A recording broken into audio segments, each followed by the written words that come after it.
สวัสดีครับผู้ฟังทุกท่านครับพบกับรายการรักสิ่งแวดล้อมทางสวทแพร่ FM 91 เมกะเฮิรตซ์ครับเช้าวันจันทร์ที่21เมษายน2568อยู่กับผมแสวงเป้าเพชรเป็นผู้ดำเนินรายการครับกลับมาพบกันเหมือนเช่นเคยครับเริ่มต้นกันเช้าวันนี้วันจันทร์แล้วก็น่าจะเป็นสัปดาห์นะได้การเรียกว่าทำงานเต็มสัปดาห์นะ5วันเต็มนะ21ถึง25นะส่วน2สัปดาห์ก่อนหน้านั้นเนาะสัปดาห์ที่2สัปดาห์ที่3นะแม้แต่สัปดาห์แรกก็ตามเนาะทำงานไม่เต็มสัปดาห์นะสัปดาห์ที่2นี้มีวันหยุดชดเชยนะวันชัตรมงคลนะครับนะวันจักรีนะขออภัยเนาะแล้วก็มาสัปดาห์ที่3นะมีช่วงของสงกรานต์นะก็จะมีบางส่วนทำงาน2วันนะหมายถึงทำงานปกตินี่แหละนะ17-18นะเพราะมีวันหยุดยาวๆมานะ4-5 วันด้วยกันนะครับนะส่วนบางท่านนะสัปดาห์ที่ผ่านมานี่อาจจะหยุดลาอยู่สัก2วันก็ยาวๆ พักผ่อนหรือไม่ได้พักผ่อนไม่รู้เนาะนะเพราะว่าเป็นช่วงสงกรานต์อาจจะมีเที่ยวบ้างอาจจะมีรวมญาติรวมหมู่รวมอะไรที่เป็นกลุ่มเพื่อนร่วมรุ่นนะร่วมชั้นเรียนต่างๆนะช่วงสงกรานต์ที่ผ่านมานะก็เป็นความสุขเนาะที่ผ่านไปแล้วก็กลับมาทำงานกันต่อเนาะวันนี้เริ่มต้นในการทำงานครับนะสัปดาห์ที่เรียกว่าทำงานกันเต็มสัปดาห์ในสัปดาห์นี้นะแล้วก็อีกเพียงแค่เท่าไหร่เนี่ยนะ8วันเนาะนับวันทำการอย่างเดียวเนาะก็จะสิ้นเดือนเมษายนไหวไหมเนาะเดือนที่4เดือนหน้าก็เดือนที่5เกือบจะครึ่งปีแล้วนะ2568ป๊อปแป๊บป๊อปแป๊บเนี่ยเหมือนเวลามันวิ่งเลยนะก็มีความสุขกันกับการทำงานในช่วงเช้าๆครับนะถึงแม้ว่าอากาศจะค่อนข้างร้อนเนาะร้อนอบอ้าวนะถึงแม้จะมีฝนตกมาบ้างเมื่อวานเย็นก็มีฝนลงมานิดหน่อยเนาะแต่ว่าอากาศร้อนไหมร้อนเนาะเป็นปกติเนาะฤดูร้อนอบอ้าวนะถึงจะมีฝนมีลมมาบ้างก็ช่วยได้แป๊บหนึ่งนะแต่ก็อากาศก็ยังร้อนอยู่นะครับนะแต่ก็ขอให้มีความสุขกับการทำงานกันในช่วงเช้าวันนี้ครับ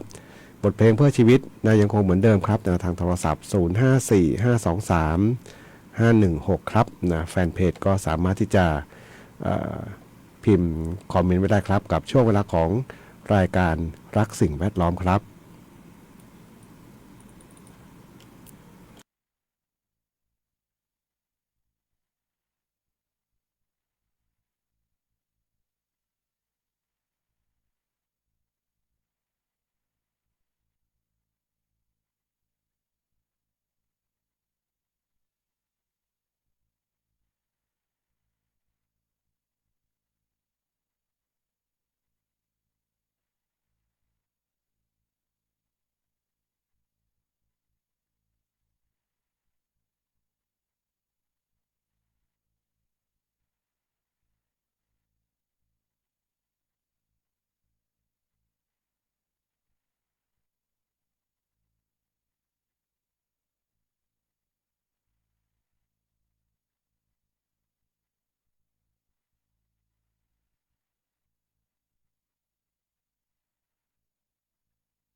แต่ละฝั่งผ่านไปครับนะกับบทเพลงนรกคอร์รัปชันนะเป็นหนึ่งงานเพลงที่ท่านผู้ฟังได้ทำถึงเข้ามาครับแล้วก็ทักทายป้ามพันธ์บ้านนาหลวงนะเห็นคอมเมนต์สวัสดีปีใหม่เมืองเข้ามานะครับนะทางแฟนเพจเนาะเมื่อวันศุกร์นะวันศุกร์พอดีมีภารกิจนะเดินทางไปที่สำนักงานประชาสัมพันธ์ที่3เชียงใหม่เดี๋ยวนี่ชื่อจริงนะ ชื่อใหม่เนาะหลังจากปรับโครงสร้างกรมประชาสัมพันธ์นะวันที่1นะตั้งแต่วันที่1เมษายนแล้วนะสำนักงานประชาสัมพันธ์ที่3นะก็คือเชียงใหม่นั่นแหละเนาะเดิมเป็นเขต3มีภารกิจหนึ่งเนาะก็คือการอบรมนะเรื่องของภัยนะจากปภเนาะภัยพิบัตินะเป็นเรื่องเกี่ยวกับแผ่นดินไหวนะครับนะซึ่งโดยทั่วไปเขาก็ให้ความรู้โดยทั่วไปก็เป็นภาพรวมของจังหวัดเชียงใหม่นะครับนะเขาบอกน่าจะเป็นจังหวัดเดียวเนาะที่ใกล้คือไม่ได้ใกล้ที่สุดหรอกนะใกล้สุดคือแม่ฮ่องสอนเนาะใกล้ที่สุดแต่ว่าเชียงใหม่ก็ไม่ต่างกันแต่ที่แตกต่างกันก็คือจังหวัดเชียงใหม่เป็นจังหวัดที่มีตึกสูงนะมากที่สุดในภาคเหนือนะที่ใกล้กับรอยเลื่อนนะครับรอยเลื่อนที่รอยเลื่อนสกายนะของเมียนมานะเราส่งผลกระทบกับโครงสร้างอาคารต่างๆก็ถือว่าน่าจะเยอะสุดในภาคเหนือเนาะแต่เขาบอกว่าโดยภาพรวมนะโครงสร้างอาคารทั้งหลายยังคงมั่นคงแข็งแรงนะอาจจะมีเปลือกนะที่เป็นปูนฉาบกระเทาะบ้างอะไรบ้างก็บอกเป็นเรื่องปกตินะแต่ว่าโครงสร้างหลักยังแข็งแรงนะมีวิศวกรเข้าไปเช็คเข้าไปตรวจจะมีอยู่เพียงแค่บางอาคารนะดูเหมือนจะเป็นอาคารเดียวเนาะที่โครงสร้างบางอย่างเสียหายแต่ว่าก็เป็นอาคารเก่าแล้วเนาะอาคารเก่านะครับนะแล้วก็ต้องมีการดูเหมือนจะต้องมีการรื้อถอนนะครับนะอันนี้ก็เล่าให้ฟังเนาะเพราะว่าบางคนอาจจะไปเดินทางไปเชียงใหม่ไปพักบ้างอะไรบ้างนะหรือว่าบางคนจะซื้อคอนโดแล้วไม่กล้าแล้วนะอันนั้นเป็นสิทธิ์ที่จะคิดได้นะแต่ว่าเขาบอกว่าให้มั่นใจได้เลยนะโครงสร้างอาคารแสดงว่าเราประเทศไทยเราเนี่ยนะมีการวางแผนนะมีการวางแผนในการสร้างอาคารที่รองรับได้ดีในระดับหนึ่งนะครับนะเอาละนะระดับ8เท่าไหร่นะที่เป็นแผ่นดินไหว 8.2 เนาะ 8.2 นะครับนะขนาด 8.2 เนี่ยนะก็ถือว่าแรงมากนะในรอบอาจจะเป็นรอบชีวิตของเรานี่แหละเนาะไม่เคยเจอมาก่อนนะบอกรอยเลื่อนนี้มันประมาณ80 ปีถึง100 ปีจะมีการสั่นไหวเกิดขึ้นนะเป็นการคาดนะเป็นการคาดการเป็นการพยากรณ์ลักษณะพยากรณ์ไว้นะครับนะซึ่งเขาบอกมันก็ตรงเนาะประมาณ80 ปีซึ่งเมื่อ80 ปีที่แล้วไอ้รอยเลื่อนนี้ก็เคยขยับนะแล้วก็รุนแรงนะครับนะแต่เขาบอกว่าไอ้รอยเลื่อนไหนที่ไม่ขยับแรงๆแล้วเนี่ยนะในรอบต่อไปมันจะแรงกว่านะนี่คือข้อมูลจากทางผู้ที่วิทยากรที่มาให้ความรู้เนาะอีก80 ปีข้างหน้าบางคนก็บอกสบายใจแล้วนะย้ายไปดาวอื่นแล้วเนาะไม่เป็นไรเพียงแต่ว่าเรียนรู้นะแล้วก็สิ่งที่ต้องรู้มากกว่านั้นก็คือไอ้ที่โครงสร้างที่บอกว่านี่แหละนะที่อันนี้เราไม่นับถึงการก่อสร้างที่ผิดแบบหรือว่าคอร์รัปชันกันนะแต่ว่าเราในประเทศไทยเราเนี่ยนะมีการวางแผนที่ดีนะในการสร้างอาคารบ้านเรือนนะครับนะโครงสร้างเหล็กทั้งหลายเนี่ยนะที่ใช้เนี่ยนะการมัดผูกเหล็กต่างๆนะหมายถึงว่าการออกแบบไปจากทางโยธานะ จากทางวิศวกรนะไม่ใช่ว่าชาวบ้านทำเองนะครับนะก็ถือว่ามั่นคงแข็งแรง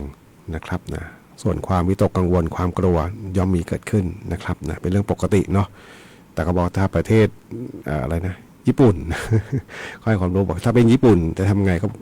เขาบอกเขาก็วิตกบ้างแต่ว่าส่วนใหญ่จะเฉยๆบอกญี่ปุ่นเป็นประเทศหนึ่งที่มีการขยับตัวแผ่นดินไหวเนี่ยจะว่าไปเกือบทุกวันนะเกือบทุกวันฉะนั้นนะเขาจะมีการออกแบบอาคารบ้านเรือนต่างๆเนี่ยค่อนข้างที่จะรองรับได้ดีนะครับนะผมเคยดูสารคดีบางของญี่ปุ่นเนี่ยนะการออกแบบโครงสร้างตึกของเขาเนี่ยต้องบอกสุดยอด นะมันสุดยอดจริงๆนะมีเหล็กถ่วงน้ำหนักไว้ใต้ดินนะการเคลื่อนตัวของอาคารมันสามารถที่จะเคลื่อนตัวได้นะไม่ใช่ว่าไอ้ความแข็งแรงไม่ได้หมายความว่าแข็งเป้งอยู่แข็งเป๊ะเลยนะมันต้องมีความอ่อนไหวนะบางทีมันก็ไปสอดคล้องกับธรรมชาติบางอย่างเหมือนกันเนาะไม้ใหญ่แข็งๆเนี่ยนะไม้แข็งๆและโครงสร้างแน่นหนาแบบชนิดแข็งแรงเนี่ยนะความคำว่าแข็งแรงก็คือยืนตะงานต้านเลยเนี่ยนะเจอลมที่ล้ม นะส่วนกับพวกไม้อ่อนๆไอเอ็นมาเนี่ยมันไม่ล้มเนาะมันลู่ไปแล้วก็กลับขึ้นมาใหม่เนาะนะครับอันนี้เล่าให้ฟังเนาะส่วนวิธีหลบภัยเขาบอกอยู่กับขึ้นอยู่กับสถานการณ์แล้วตอนนี้นะเมื่อก่อนเราเรียนมาคือหลบใต้โต๊ะบางทีมันหลบไม่ได้นะเพราะว่าอะไรเพราะโครงสร้างอาคารเนี่ยถ้ามันทับมาทั้งหมดเนี่ยโต๊ะพังเนาะนะครับนะไปอยู่ตรงสามเหลี่ยมเขาเรียกสามเหลี่ยมปลอดภัยนะคือมุมสามเหลี่ยมที่มันล้มมาแล้วอีกด้านหนึ่งยังเป็นสามเหลี่ยมอยู่เนาะสามารถจะขดงอตัวได้แต่ก็ยากแหละ วินาทีนั้นนะแต่ว่าขึ้นอยู่กับสถานการณ์นะสรุปแล้วขึ้นอยู่สถานการณ์ต่างๆนี่เล่าให้ฟังเนาะนะเพราะว่าแผ่นดินไหวเนี่ยไม่มีใครบอกได้แล้วมันจะไหวเมื่อไหร่แม้แต่ประเทศญี่ปุ่นก็บอกว่าเป็นประเทศหนึ่งที่มีเทคโนโลยีที่ดีมากนะพัฒนาแต่ว่ามันจะเตือนได้ก่อนสักคือไหวแล้วแหละนะแต่ว่าประมาณ1 วิมันเตือนเลยประมาณนั้นนะก็เร็วไหมก็ถือว่าเร็วเนาะนะครับอย่างน้อยก็ได้รู้ว่าแผ่นดินไหวเนาะอย่างบ้านเราเนี่ยเมื่อวันที่แผ่นดินไหวครั้งนั้นเนี่ย8.2เนี่ยนะผ่านไปเกือบครึ่งชั่วโมงกว่ายังไม่รู้เลยแผ่นดินไหวที่ไหนนะหน่วยงานที่เป็นผู้ที่ส่งข้อมูลเนี่ยยังไม่มีข้อมูลขึ้นเว็บไซต์ไม่มีข้อมูลขึ้นแฟนเพจเพียงแต่บอกว่าแผ่นดินไหวนะแต่ไม่มีบอกว่าขนาดเท่าไหร่อยู่ตรงไหนนะไม่มีนะนะประมาณครึ่งชั่วโมงจนผ่านไปสักระยะหนึ่งจะเริ่มข้อมูลเริ่มมานะนี่เล่าให้ฟังเนาะเรื่องของภัยธรรมชาติที่เกิดขึ้นเรียกว่าใกล้บ้านเรานะครับไปฟังเพลงกันต่อกับช่วงเวลาของรายการรักสิ่งแวดล้อมครับ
แต่ละฝั่งผ่านไปครับนะกับบทเพลง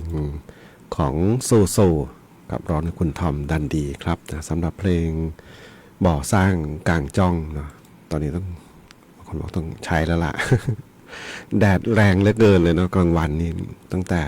เท่าไหร่พอเริ่ม7 โมงนี้เริ่มเหมือนแสงมาแล้วเนาะเริ่มร้อนแล้วล่ะนะดูแลสุขภาพร่างกายกันด้วยเนาะสำหรับผู้ฟังที่ติดตามรับฟังอยู่ครับนะกลางร่มกลางจ้องเนี่ยนะก็อย่างน้อยก็กันแสงบ้างนะเพราะช่วงนี้เนี่ยดวงอาทิตย์เริ่มขยับขึ้นมานะไม่รู้ถึงไหนแล้วล่ะเนาะเมษาปลายเมษาถึงพฤษภานี่น่าจะอยู่ในโซนค่อนมาทางภาคกลางไปแล้วล่ะเนาะนะครับนะน่าอยู่ทางภาคกลางแล้วล่ะหมายถึงว่าโลกเราหมุนเนี่ยนะโดยที่ตั้งฉากกับผิวโลกเป๊ะเลยเนี่ยนะคือเดินไปกลางแดดตอนเที่ยงวันเนี่ยไม่มีเงาเนาะตัวเราจะไม่มีเงามองไม่เห็นเงาตัวเองเนาะเพราะมันจะโดนที่ตรงหัวเป๊ะนะ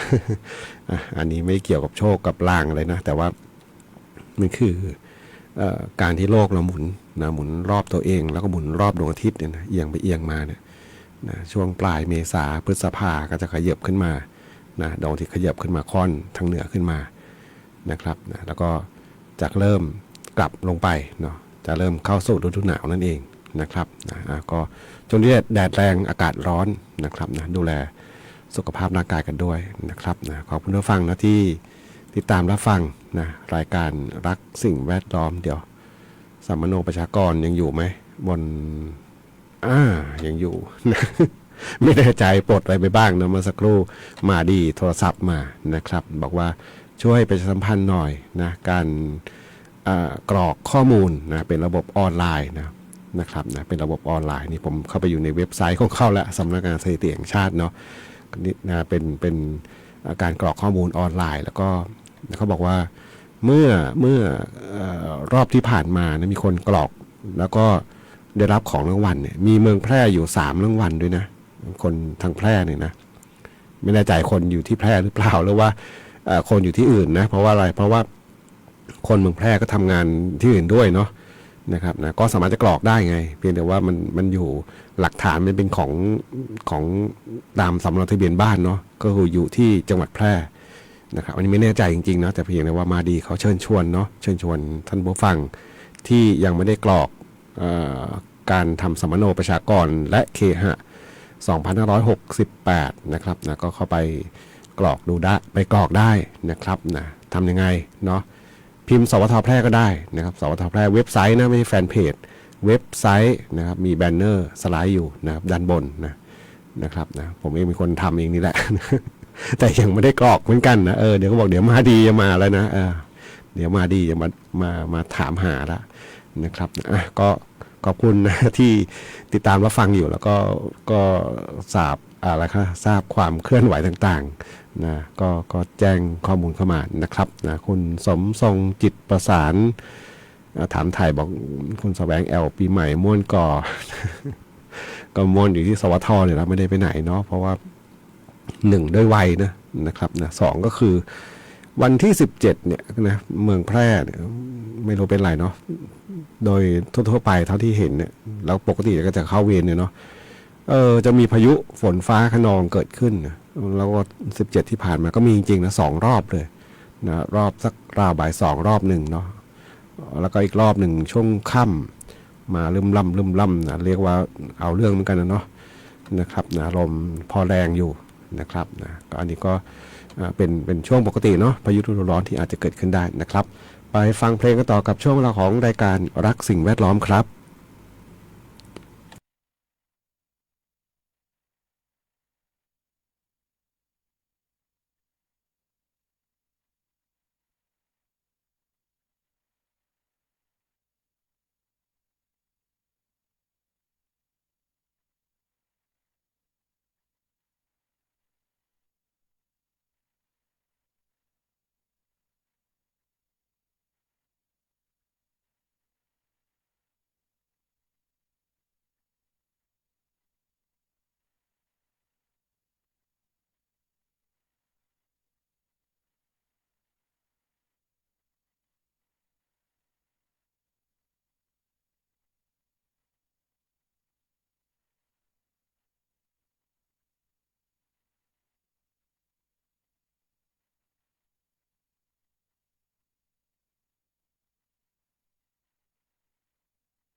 ได้รับฟังผ่านไปครับนะกับบทเพลงปล่อยของคุณอ้นทวัชชัยชูเหมือนครับนะขอบคุณผู้ฟังที่ติดตามรับฟังรายการรักสิ่งแวดล้อมทางสวทแพร่ FM 91เมกะเฮิรตซ์ครับนะซึ่งคุณผู้ฟังนั้นสามารถที่จะรับฟังได้ทุกวันจันทร์จนถึงวันศุกร์ครับหลังจากรับฟังข่าว 9 นาฬิกาถึงเวลา 10 นาฬิกาครับนะช่วงนี้เรื่องของฝนฟ้าทางบ้านเราบางทีก็ต้องบอกว่าจะฟังจากพยากรณ์อากาศอย่างเดียวเนี่ยบางทีก็อาจจะไม่เป๊ะๆหมายถึงว่าบางช่วงเวลาเนาะเพราะว่าบางทีอย่างเมื่อวันที่17นั่นแหละเนาะดูพยากรณ์อากาศแล้วก็ดูเหมือนจะไม่มีแพร่เนาะตอนนั้นนะดูแผนที่อะไรต่างๆแล้วก็ไม่มีเลยนะโซนเหนือไม่มีฝนตกหนักแต่ว่ามันมีลักษณะมีเมฆมาก้อนหนึ่งทำนองนี้เนาะแล้วก็มีลมมีแล้วฝนตกลงมาแบบนี้เนาะก็ยังคุยเรื่องกับทีมงานบอกว่าที่วันนั้นมัน30%เนาะยังจำได้อยู่ไอ้30%ภาคเหนือเนี่ยมันมาอยู่ที่แพร่เต็มเลยไหม เพราะว่ามันมาลมฝนมาลืมล่ำมานะแล้วก็ตก2 รอบเลยซ้ำไปเนาะวันที่17ก็เรียกว่าในเชิงของคุณภาพอากาศก็ดีขึ้นนะดูภาคเหนือเนี่ยนะเป็นสีฟ้ามากขึ้นแต่ว่าจะเป็นในช่วงเทศกาลวันนั้นก็บอกหลายคนบอกมานะมันเสียอารมณ์ ถ้าเล่นน้ำสาดน้ำก็นะมันก็กระไรอยู่เนาะฝนก็ตกฟ้าก็แรงด้วยเนาะแต่ว่าค่าฝุ่นวันนี้เริ่มกลับมาแล้วนะทางแม่ฮ่องสอนเนาะแม่ฮ่องสอนเชียงใหม่บางส่วนที่ติดทางแนวแม่ฮ่องสอนเนาะเริ่มนะแม่ฮ่องสอนเป็นสีแดงไปเยอะแล้วนะแล้วก็เป็นสีส้มนะส่วนบ้านเราเนี่ยยังเป็น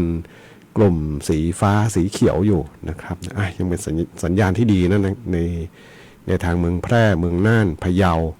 นะส่วนด้านที่ตะวันตกก็คือเชียงใหม่ไปทางแม่ฮ่องสอนเนี่ยอากาศแย่เลยเนาะนะรณรงค์หยุดเผางดเผารณรงค์ประชาสัมพันธ์เต็มที่แหละ แต่เขาจะฟังเราหรือเปล่านะหมายถึงว่าจะเชื่อหรือเปล่าไม่รู้เนาะก็เป็นสิ่งหนึ่งเนาะที่ต้องทำหน้าที่กันต่อไปนะในการที่จะช่วยกันรักษาสิ่งแวดล้อมแบบนี้ไว้นะครับหมายถึงว่าให้ที่ดีนะเพื่อให้เราได้หายใจอากาศที่ดีๆนะครับวันนี้รายการรักสิ่งแวดล้อมทางสปทแพร่ FM 91เมกะเฮิรตซ์มาถึงช่วงท้ายรายการครับคงต้องนำรายการท่านผู้ฟังไปก่อนพบกันใหม่ในครั้งต่อไปวันนี้ขอความสุขความโชคดีจงมีแต่คนผู้ฟังทุกท่านสำหรับวันนี้สวัสดีครับ